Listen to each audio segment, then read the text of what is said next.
Bismillahirrahmanirrahim. Alhamdulillah wa syukru ala nikmatillah wa la haula wa la quwata illa billah. Asyhadu an la ilaha illallah wahdahu la syarikalah wa asyhadu anna Muhammadan abduhu wa rasuluhu ladzi la nabiyya ba'dah. Amma ba'd. Rabbi shrah li sadri wa yassir li amri wahlul 'uqdatam min lisani yafqahu qawli.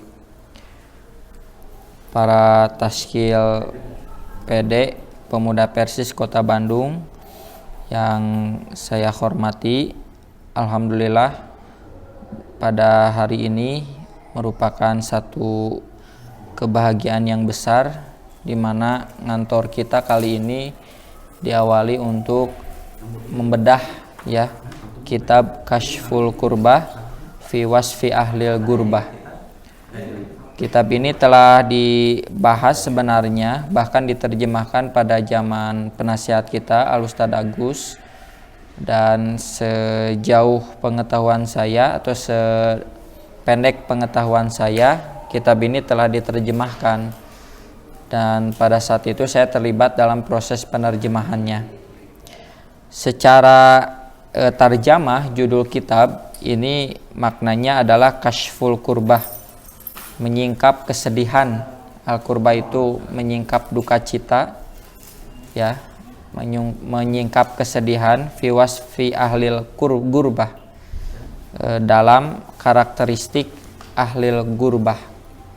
Gurbah itu adalah orang-orang yang menyendiri. Al-Ghuraba itu orang yang terasingkan. Orang yang menyendiri memang menyedihkan. Selalu menyedihkan, tidak punya teman, tidak punya kawan. Dia hidup dalam satu kesendirian. Nah, ini dikarang oleh Ibnu Rajab Al-Hanbali, ini ulama yang besar, saya kira bermazhab Hanbali karena di ujungnya disebutkan Al-Hanbali.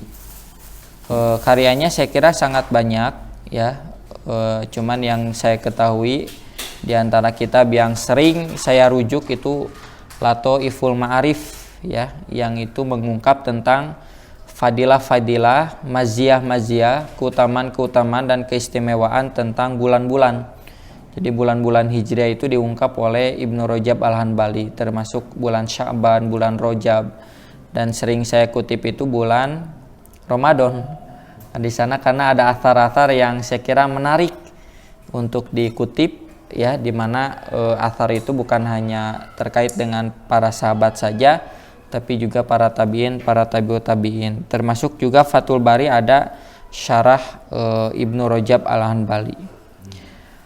Langsung saja barangkali tidak berlama-lama kita langsung lihat halaman 2. Di sana disebutkan Bismillahirrahmanirrahim, Muqaddimah. Ini pendahuluan. Judul pendahuluannya adalah Bada'al Islamu Goriban wa sayaudu Goriban. Islam pertama kalinya gorib, asing, lalu akan kembali asing lagi. Alhamdulillahirabbil alamin, hamdan katsiran thayyiban mubarakan fihi kama yuhibbu rabbuna wa yardo wa kama yanbaghi likarami wajhihi wa azza jalaluh. Wa sallallahu ala sayyidina Muhammadun wa ala alihi wa sahbihi wa salim tasliman. Dalam muqaddimah ini Ibnu Rajab memulai dengan hadis riwayat Imam Muslim. Kharaja Muslimun fi sahihihi min hadisi Abi Hurairah radhiyallahu anhu ani Nabi sallallahu alaihi wasallam qala. Imam Muslim mengeluarkan dalam kitab sahihnya dari hadis Abu Hurairah radhiyallahu anhu dari Nabi sallallahu alaihi wasallam, ia mengatakan, Bada'al Islamu goriban wa sayaudu goriban kama bada'a fatubalil ghuraba. Islam itu pertama kali asing dan akan kembali asing sebagaimana pertama kali Islam datang. Fatuba, maka berbahagialah, berbanggalah, lil ghuraba, bagi orang-orang yang asing.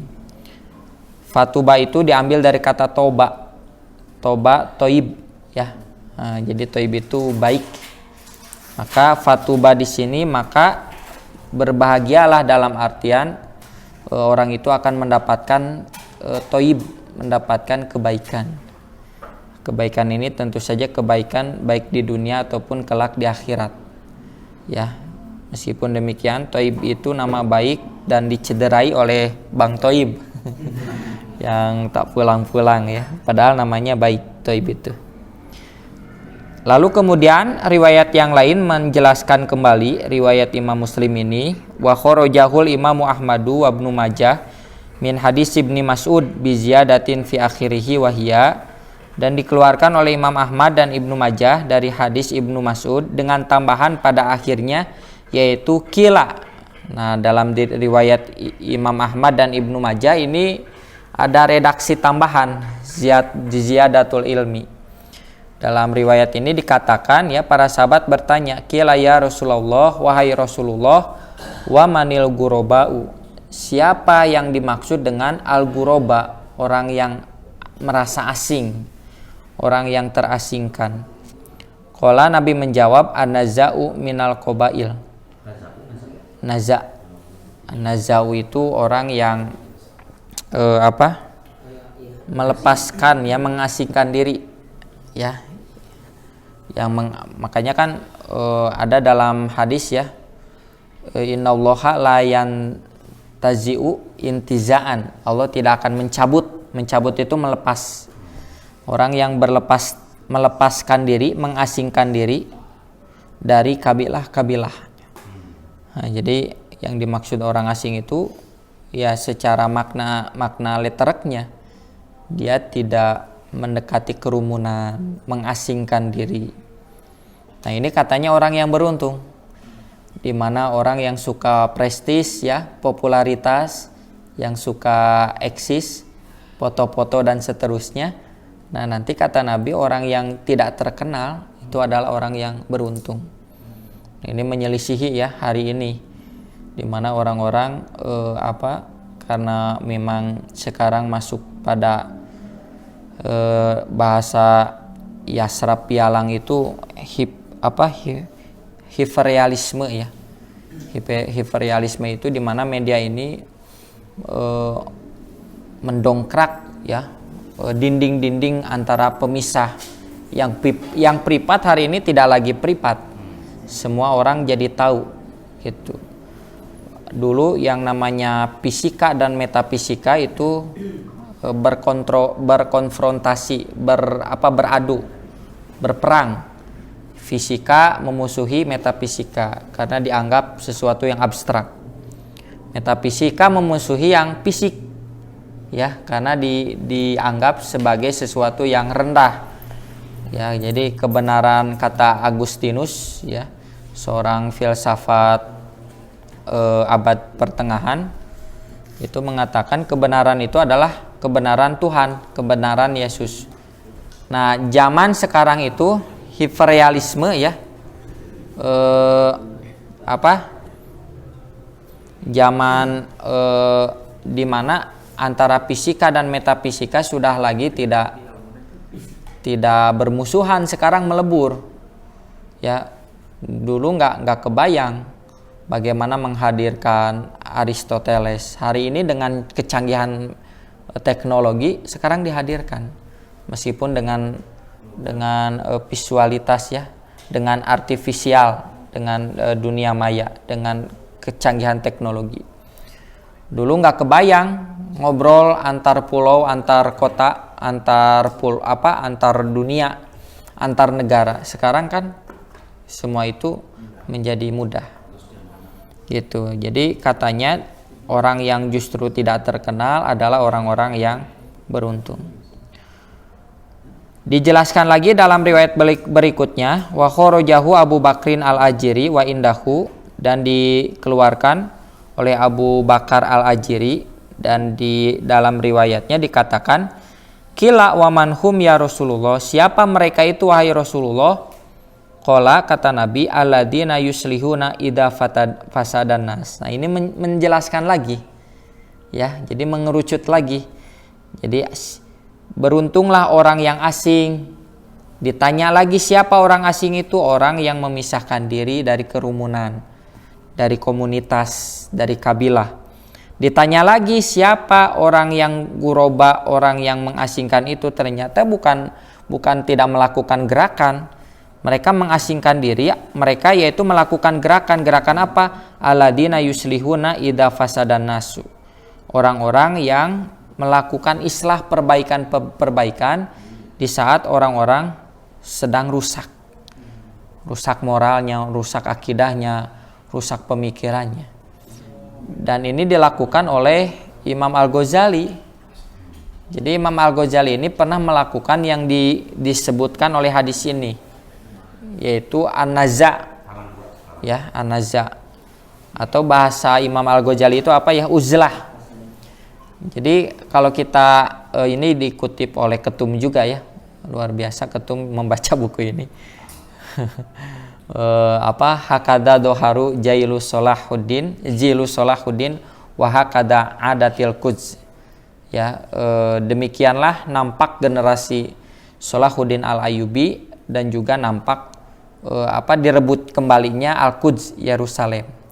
Unik ini kitab ini unik karena kalau kita melihat judulnya tentang tokoh Salahuddin Al-Ayyubi, biasanya bab pertama itu dibahas tentang kelahiran Salahuddin Al-Ayyubi siapa gitu. Ini enggak, ini malah membahas Imam Al-Ghazali, bahkan juga Abdul Qadir Jailani atau Jilani. Kenapa? Karena kata Salahuddin Al-Ayyubi, kadang kita melupakan faktor-faktor kemunculan tokoh itu. Kita selalu salah menangkap. Jadi urang mah maca hebatna tokoh nawe langsung, misalnya Muhammad Al-Fatih, misalnya Salahuddin Al-Ayyubi. Dia tidak membaca kenapa tokoh itu bisa muncul. Nah, salah satu peran besar kenapa sampai kemudian muncul generasi Salahuddin Al-Ayyubi adalah ulama. Dan ulama itu disebut oleh Dr. Majid Al-Kailani, Dr. Majid Irsan Kailani adalah Imam Al-Ghazali dan Abdul Qadir Al-Jailani. Gitu. Apa faktornya? Nah, karena Imam Al-Ghazali ini beliau melakukan yang disebutkan hadis ini. Uzlah itu mengasingkan diri. Bayangkan Imam Al-Ghazali ini dia diangkat jadi guru besar di salah satu universitas. Saya lupa lagi universitasnya ya. Bukan Naisabur, Universitas Nidomul Mulk. Jadi beliau diangkat karena kepandaian Imam Al-Ghazali itu, dia mampu membantah para filosof sekuler. Itu dibantah. Jadi Imam Al-Ghazali itu seorang filosof. Makanya Imam Al-Ghazali gelarnya Hujatul Islam. Hujatul Islam itu argumentasinya Islam. Karena semua ilmu itu dibantah satu persatu oleh Imam Al-Ghazali, hatta ilmu tasawuf. Ilmu tasawuf itu oleh Imam Al-Ghazali itu melalui proses tamhis, penyeleksian. Sehingga kemudian oleh Imam Al-Ghazali ilmu tasawuf ini dipisahkan, mana yang sesatnya, mana yang kelirunya, mana yang tidak benarnya. Sehingga muncullah konsep ilmu tasawuf yang berdasarkan Ahlussunnah wal Jamaah. Itu kan beliau uzlah padahal mun cek urang mahnya Imam Al-Ghazali teh hirup geus enak, gaji di khalifah, kemudian fasilitas, tapi semua jabatan itu semuanya ditinggalkan, teman-temannya, kerabat-kerabatnya. Lalu dia uzlah. Apa yang dilakukan izlah? Beribadah. Dan beribadah itu bukan hanya sekedar beribadah, tapi beliau mencoba muhasabah. Nah, inilah yang dilakukan gerakan islah dalam hadis ini ya. Orang yang guroba itu mengasingkan diri, tapi dia melakukan gerakan islah, gerakan perbaikan. Nah, Imam Al-Ghazali melakukan gerakan perbaikan itu dengan cara dia muhasabah diri dulu. Sudah memuhasabah diri, lalu kemudian memuhasabah umat. Kadang orang mah ustadznya mau mengevaluasi umat, itu umatnya kunaonnya, melupakan dirinya sendiri. Imam Al-Ghazali itu beliau memuhasabah diri dulu. Ketika sudah terungkap apa kesalahan dirinya, kekeliruan dirinya, lalu kemudian setelah itu dia mengevaluasi umat. Nah, di antara faktor faktor penyebab kenapa rusaknya umat saatnya nyalahkan umat ya, Imam Al-Ghazali nyalahkan adalah sorangan. Kata Imam Al-Ghazali, salah satu rusaknya masyarakat adalah karena rusaknya ulama. Ketika ulama itu sudah terjebak kepada hubbud dunia, pragmatisme gitunya. Jadi pabelit yang isi pejit, pabaliut yang isi kado. Gitu. Dan kalau ustadz sudah seperti ini, mubalik seperti ini, udah umatnya akan hancur, jamaahnya akan ikut hancur. Nanti akan lebih jelas lagi ya, di sini dijelaskan. Wa kharajahu ghairuhu wa indahu, dan dikeluarkan juga oleh yang lainnya, dan dalam riwayatnya dikatakan yang dimaksud al-ghuraba itu adalah qalal ladina yafiruna bidinihim minal fitani, orang-orang yang mereka lari dengan membawa agama mereka dari fitnah-fitnah dunia. Ya, karena ya berdasarkan kapasitasnya mungkin tidak kuat untuk menghadapi fitnah dunia.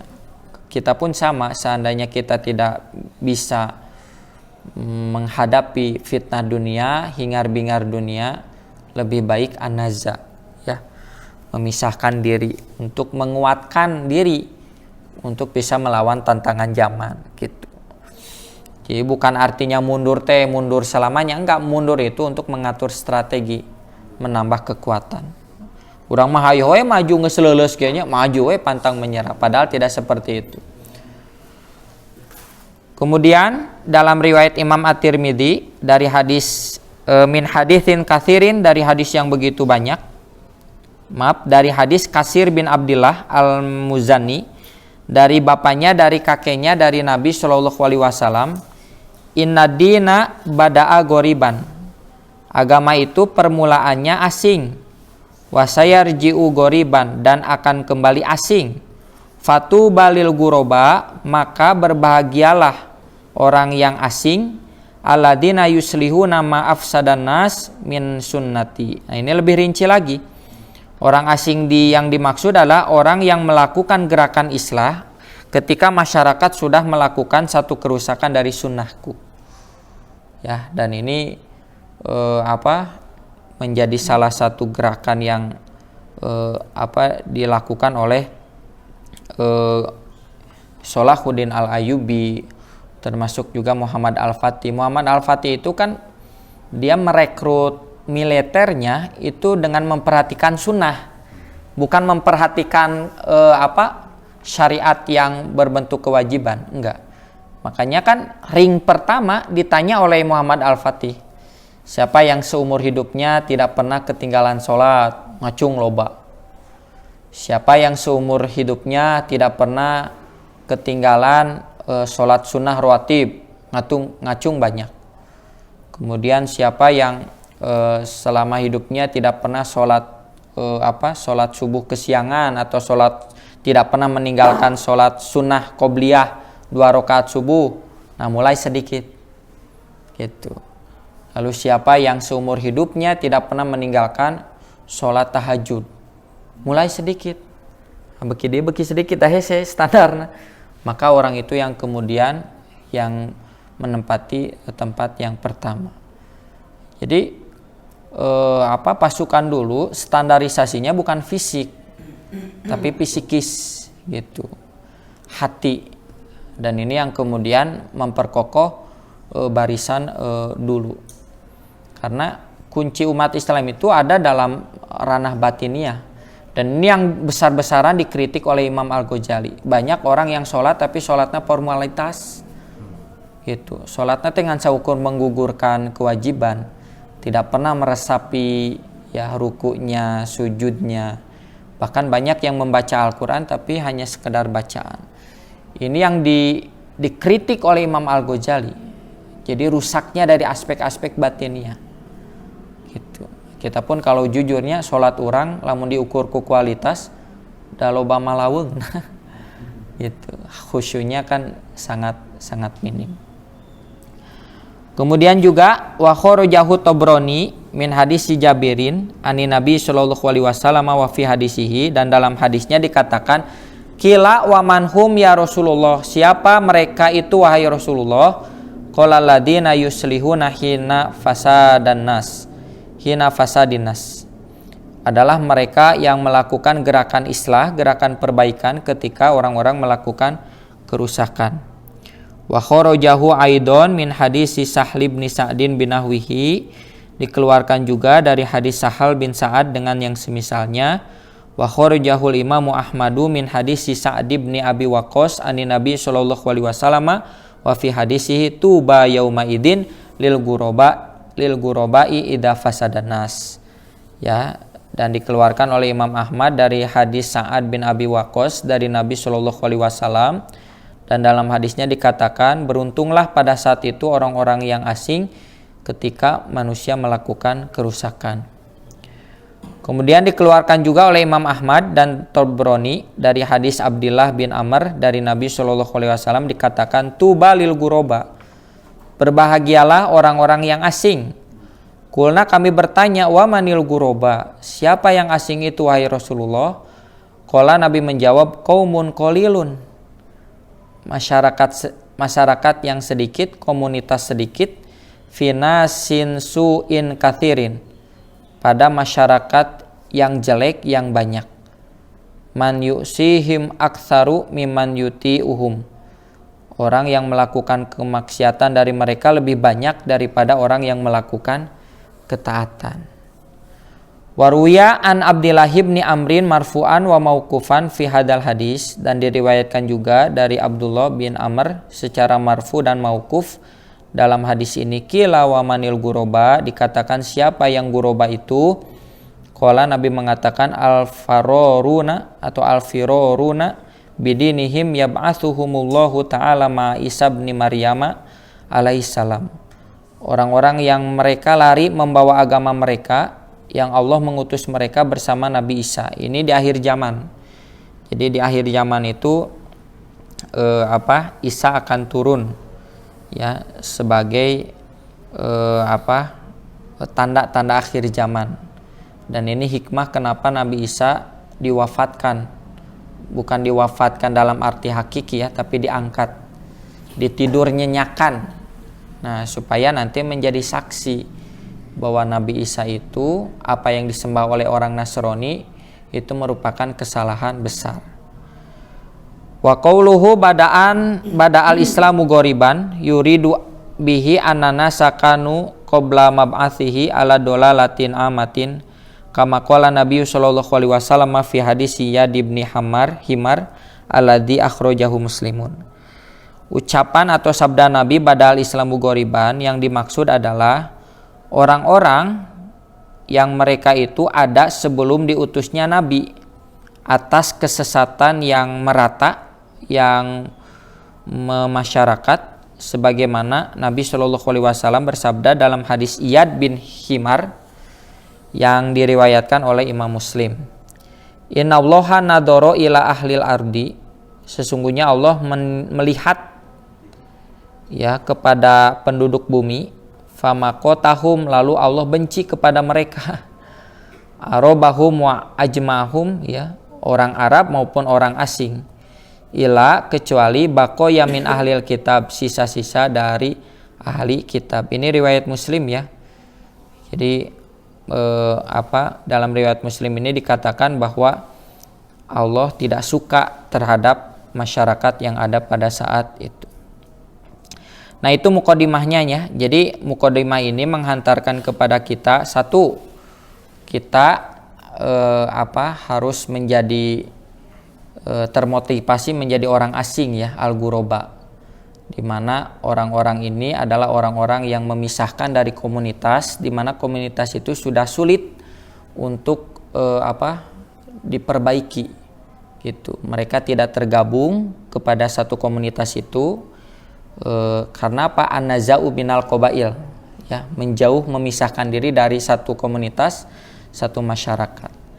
Tapi awas, ya, dia mengasingkan diri itu bukan mencari aman, tidak.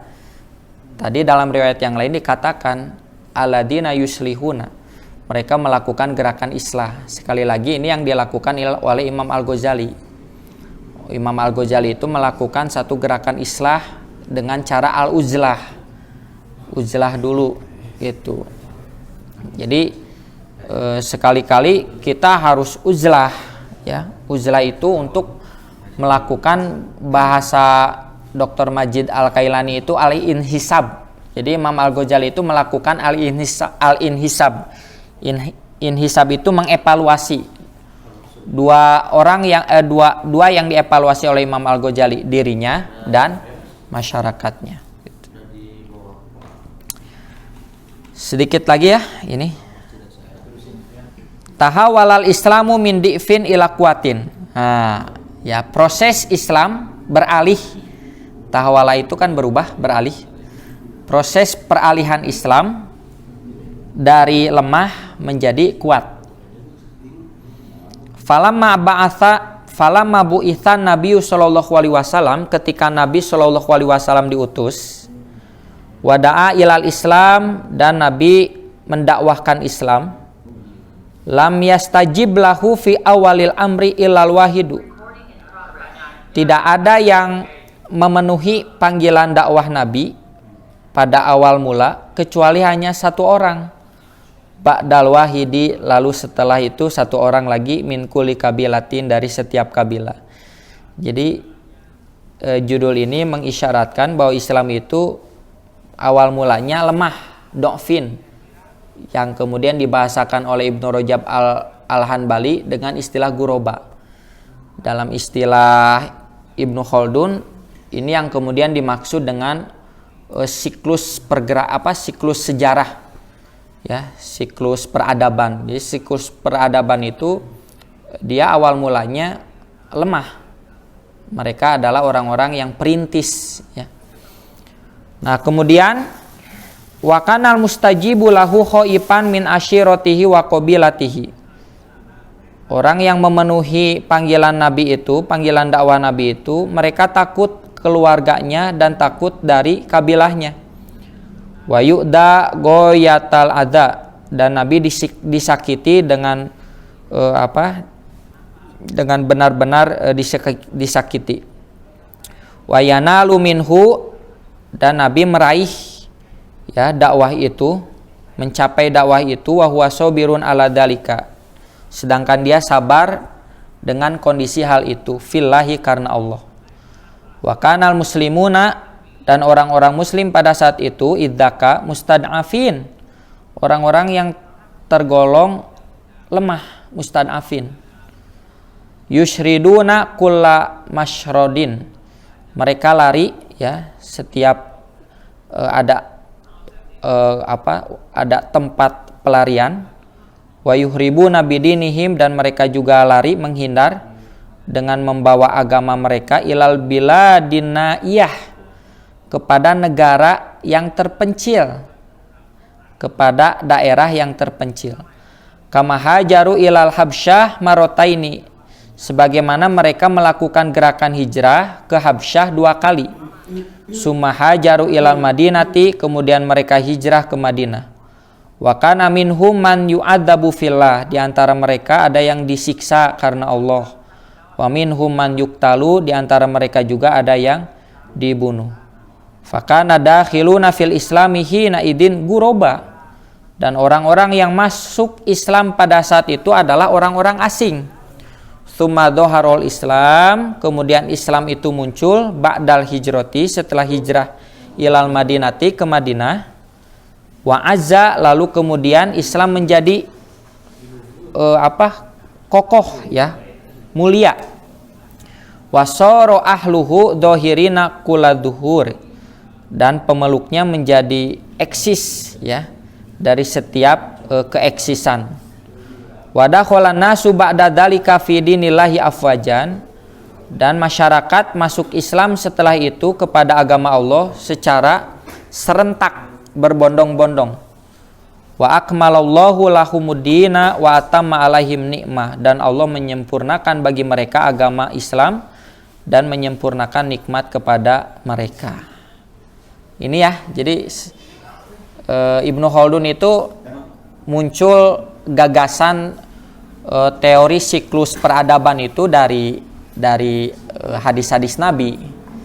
Dan ini mohon maaf ya, banyak peneliti barat yang mengatakan Ibnu Khaldun itu terjebak kepada rasionalisme tanpa melibatkan Islamisme ya. Islamisme itu dalil-dalil Al-Qur'an. Padahal menurut Asyati, kemudian menurut Al-Khudair, para peneliti muslim yang mengkaji Ibnu Khaldun itu justru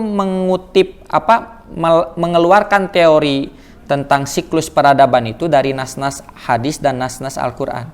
Nah, ini salah satunya. Gitu. Jadi dalam gerak Jam'iyah pun sama. Kita pernah mengalami masa do'fin, guroba, di mana Jam'iyah ini asing, bahkan disebut dengan agama baru. Tapi masa itulah adalah masa itu merupakan masa kemasan. Jadi masa kemasan itu masa perintis, di mana mereka itu adalah orang-orang yang merintis, di mana orang-orang yang merintis ini mereka itu menghadapi tantangan yang begitu hebat. Nah, orang yang diterpa dengan tantangan jadi teu dimanja lah. Lalu kemudian mereka dengan ikhlas, dengan sabar, secara psikisnya diterpa dengan berbagai macam ujian dan cobaan, mereka adalah orang-orang yang kuat. Nah, setelah itu masa perintis selanjutnya adalah masa pelanjut. Nah, masa pelanjut ini adalah orang-orang yang masih dekat dengan masa perintis. Biasanya mereka itu masih masuk dalam generasi yang baik.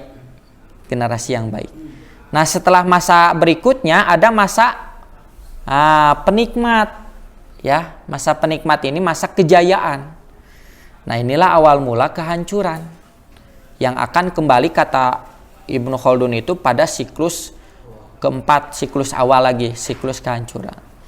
Jadi sebenarnya fasilitas indah, fasilitas Jam'iyah yang serba ada, bahaya sebenarnya. Bahkan ya awal mula kehancuran. Bahkan Umar bin Khattab itu menangis ketika beliau sudah menaklukkan Persia dan Romawi. Menangis. Kenapa? Karena Umar bin Khattab paham hadis Nabi. Jadi ketika Islam ada pada puncak kejayaan, dia tidak akan kemana lagi. Dia akan ada pada titik nadir terendah. Sama kita pun. Seandainya kita sudah masuk pada karir teratas dalam Jam'iyah, cok ede kemana deui? Saya misalnya ya, kebetulan diamanakan oleh PD misalnya untuk membersamai di lembaga Turos PP. Terus KPP ke mana deh? Pasti tidak akan ada ke atas lagi, ke bawah lagi. Dan itu sudah menjadi siklus peradaban dalam teori Ibnu Khaldun. Makanya kan kata Nabi dalam hadis ini nanti dibahas juga ma'ahsya, ya, aku tidak takut ya kalian itu masuk dalam kondisi al-fuqara gitu.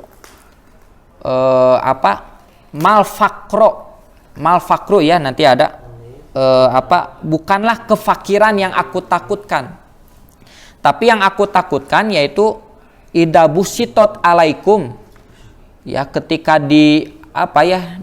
dihamparkan kekayaan, kemewahan kepada kalian, itu yang paling aku takuti. Kenapa? Karena hingar-bingar keduniaan itu yang kemudian memunculkan perpecahan tahasadu watabagodu watabaadu. Kata Nabi, kejayaan itu awal mula terjadinya perselisihan. Ya, kembali lagi bab duitnya, bab dana lah, pendanaan. Nah, sedikit lagi ya, ini watu fiya Rasulullah sallallahu alaihi wasallam wal amru ala dalika.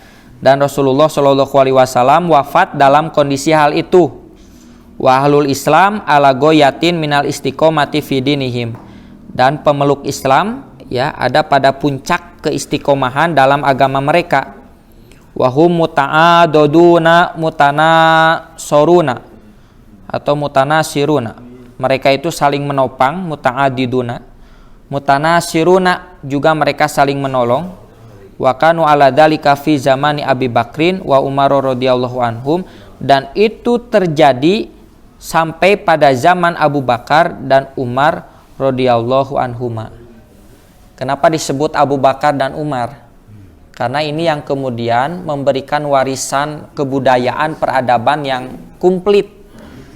Karena pada zaman Utsman, zaman Ali radhiyallahu anhuma, Islam sudah tersebar luas, perangkat-perangkat Islam. Di masa Umar bin Khattab itu sistem pemerintahan sudah rapi. Ada administrasi, kemudian ada gubernur, kemudian ada sekretaris pencatat pajak dan seterusnya.